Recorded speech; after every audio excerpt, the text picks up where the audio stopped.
शवाहिद सामने आए हैं कि भारतीय इंटेलिजेंस एजेंसी रॉ अमरीका और कनाडा की तरह पाकिस्तान में भी शहरियों के कत्ल में मुलव्विस है।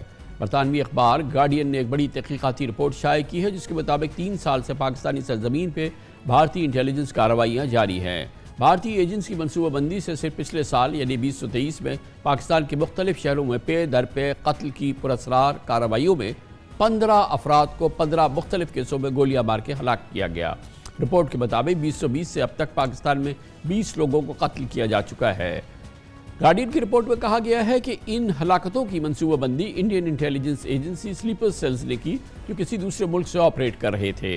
रिपोर्ट के मुताबिक 2023 में इन कार्रवाइयों में इजाफे की वजह स्लीपर सेल्स की बढ़ती हुई सरगर्मियां हैं। भारतीय इंटेलिजेंस एजेंसी ने अपने हदफ को कत्ल कराने के लिए पाकिस्तान में मकामी मुजरिमों या अफगान शहरियों को लाखों रुपए अदा किए।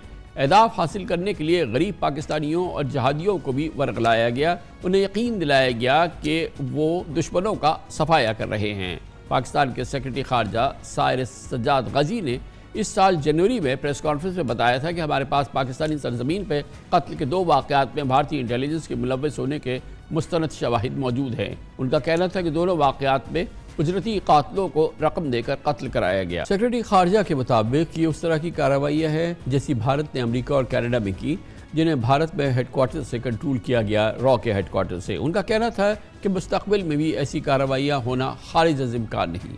Welcome back. इलेक्शन के बाद बलूचिस्तान मुल्क का वाहिद सूबा है जहाँ हुकूमत साजी के लिए इत्तेहादियों की तादाद के हवाले से सूरत हाल बिल्कुल विफाक जैसी है।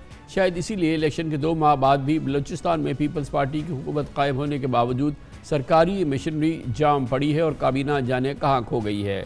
सेनेट इंतखाबात में बलूचिस्तान के तमाम 11 सेनेटर्स के बिला मुकाबला मुंतखब होने के बाद ये तवक्को थी कि इत्तेहादी जमातें काबीना अरकान के हवाले से भी सेनेट इंतखाबात की तरह इत्तफाक़ राय का मुजाहरा करेंगी, लेकिन ऐसा होता दिखाई नहीं दे रहा।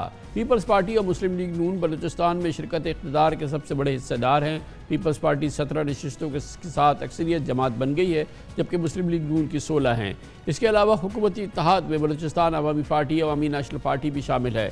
पावर शेयरिंग फार्मूले के तहत तय पाया गया था कि वज़ीर आला deputy speaker Peoples Party, governor और स्पीकर नून लीग का होगा, जबकि 6 वजारतें दोनों बड़ी जमातें बांट लेंगी और वो वजारतों से 2 नशिस्तें हैं वो बलूचिस्तान अवामी पार्टी को मिलेंगी।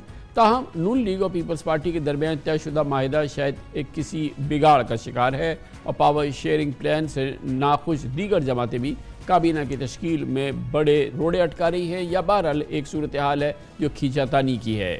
ये थे जनाब सरफराज बुगटी, बलूचिस्तान के वज़ीर आला, जो इलेक्शन से कबल पीपल्स पार्टी उन्होंने ज्वाइन की थी, मगर वो पीपल्स पार्टी के नुमाइंदा ज़रूर है मगर सिर्फ नाम के। हुकूमत साजी से लेकर इंतज़ामी फ़ैसले दरअसल कहीं और हो रहे हैं। तहाँ बलूचिस्तान हुकूमत के तर्जुमान का दावा है कि सरफराज बुगटी इत्तेहादियों समेत सदर ममलिकत आसिफ अली ज़रदारी के साथ मुशावरत के बाद बलूचिस्तान काबीना की तश्कील को हतमी शक्ल दे चुके हैं और जल्द ही इस हवाले से हतमी ऐलान भी होगा। बलूचिस्तान में अभी तक हुकूमत गायब, काबीना गायब, इन तमाम उमूर पर बात करते हैं। हमारे साथ मौजूद हैं मुमताज़ सीनियर सहाफ़ी कोयटा में जनाब शहज़ादा जुल्फ़िकार। बहुत बहुत शुक्रिया शहज़ादा साहब। ये बताइएगा कि बड़ी अजीब सी सूरत हाल है। बेसिक बात तो ये है कि जो सीट्स हैं, जो विनिंग पार्टीज़ हैं, उनकी बराबर की ऑलमोस्ट सीट्स हैं और इनमें आपस में कोई तय नहीं हो पा रहा कि कैबिनेट में कौन आए और कौन ना आए। यही वजह है जिसकी वजह से अभी तक यहाँ कैबिनेट नहीं बन सकी।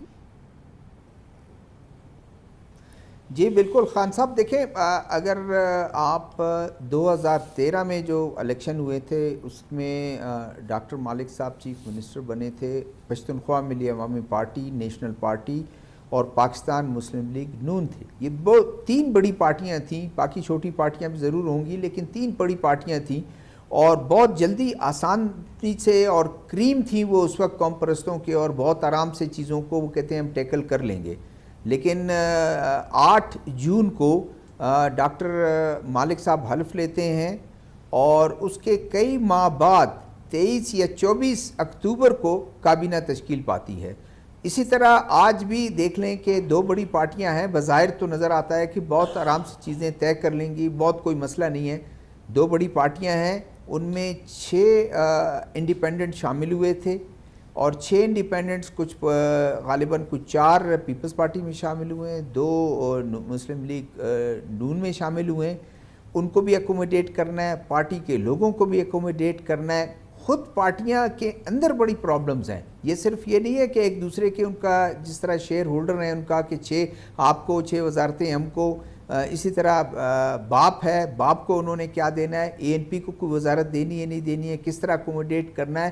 یہ مشکلات ہیں اور ان مشکلات کی وجہ سے، اور پھر آپ کو پتہ ہے کامران خان صاحب کہ یہ الیکٹیبلز ہیں، یہ کسی پارٹیز کے ساتھ کوئی ان کے ہارڈ کور کے لوگ نہیں ہوتے ہیں. جیسے صادق عمرانی صاحب ہیں، بہت پرانے وہ رہے ہیں، وہ ان کی پارٹی کچھ بھی مشکل میں آئے، اچھی اس میں آئے، وہ اس کے ساتھ دیں گے. لیکن دوسری یہ الیکٹیبلز تو پارٹیاں بدلتے رہتے ہیں. ان کے لیے یہی ہوتا ہے کہ ہم کس طرح جو ہے اپنے جو انٹرسٹ ہے اس کو سرو کریں.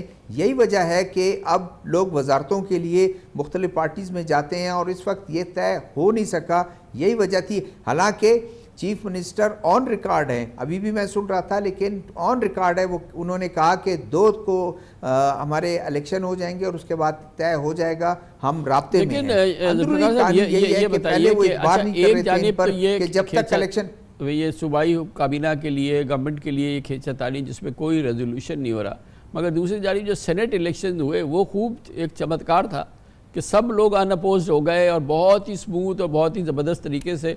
خبریں یہ ہیں کہ اسلام آباد سے کچھ لوگ آئے اور انہوں نے یہ بالکل بہت ہی آسانی سے یہ مرحلے کو عبور کر لیا. یہ جو سینٹ الیکشنز ہوئے یہ بھی بڑے دلچسپ ہے کہ ایک سیٹ پہ بھی مقابلہ نہیں ہوا. دیکھیں آپ نے اپنے اوپننگ ریمارکس میں بھی کہہ دیا، ابھی آپ نے خود بھی کہہ دیا کہ اسلام آباد سے کچھ لوگ کوئٹہ گئے اور کوئٹہ میں تمام معاملات طے کر گئے. تو ظاہر ہے اگر ان کی انوالومنٹ ہو تمام چیزیں طے ہو جاتی ہیں. اب کابینہ میں بھی جب وہ بیٹھیں گے اور سب کو کہہ دیں گے کہ آپ کی ڈیمانڈ نہیں ہونی چاہیے، آپ آرام سے بیٹھ جائیں، آپ کو کابینہ ہم شامل نہیں کریں گے، آپ کو یہ پورٹ فولیو نہیں ملے گا، اس وقت یہ ہو جائے گا.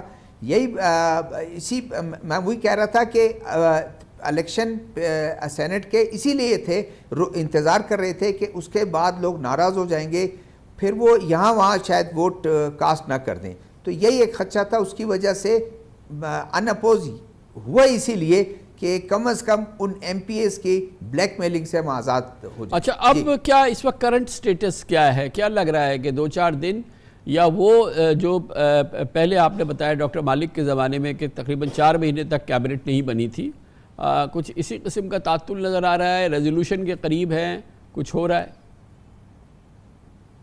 نہیں ہو جائے گا، اس لیے کہ ابھی کوئی اسی ویک میں، میرے خیال میں اسی ویک میں ہو جائے گا، اور بہت کم امکان ہے کہ عید کے بعد ہو. ورنہ تو 28-29 کو ہم سن رہے تھے کہ وہ اجلاس بلا رہے ہیں اور اس کا، اور گورنر ہاؤس میں تقریب ہو جائے گی. پھر ڈیلے ہوا، کچھ لوگوں کو شامل کیا جا رہا ہے، کچھ ناراض ہیں، کچھ کو شامل نہیں کیا جا رہا ہے، وہ ناراض ہیں، سب دوڑ رہے ہیں، کوئی لیڈرشپ کی طرف دوڑ رہا ہے جس کے طرف آپ کا اشارہ ہے. کچھ لوگ وہاں میجارٹی لوگ وہاں دوڑ رہے ہیں کہ ہمیں کابینہ میں شامل کریں، اچھی پورٹ فولیو دیں، کیونکہ جو لوگ ہمیشہ سے کابینہ میں رہے ہیں وہ چاہتے ہیں کہ ہم کابینہ میں رہیں اور اچھی پورٹ فولیو انجوائے کریں. تو اور جو چیف منسٹر کے امیدوار تھے ان کو بھی خوش رکھنا ضروری ہے، ان کو بھی اچھی پورٹ فولیو دینا ضروری ہے، ان کو بھی کابینہ میں اچھی پوزیشن دینا ضروری ہے. سینئر منسٹر کس کو دیتے ہیں وہ بھی یہ کافی دیکھنے والی بات ہے کہ کس کو لے کے آتے ہیں. تو یہ اصل وہ ہے، اور میرے خیال میں ایک ہفتے میں دونوں پارٹیوں کے لیڈرشپ اور دوسری طاقتیں مل کے بیٹھ کے یہ فیصلہ کر لیں گی. بہت شکریہ شہزاد ذوالفقار صاحب ہمارے ساتھ تھے، سینئر صحافی کوئٹہ سے. اس کے ساتھ ہی ہمارے آج کے پروگرام کا اختتام ہوتا ہے. سیٹرڈے سنڈے کی ہفتہ وار تعطیل رہتی ہے. پیر کو انشاءاللہ آپ سے پھر ملاقات ہوگی. پیر تک کے لیے کامران خان کو اجازت. اللہ حافظ.